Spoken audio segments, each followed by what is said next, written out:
ராசாத்தி என தொடத்தான் லேசாக விரல் படத்தான் ஆறாத காயம் எல்லாம் ஆறி போகுமே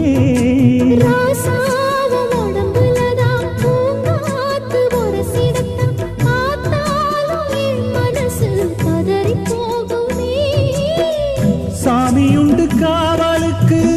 அச்சப்பட தேவையில்லை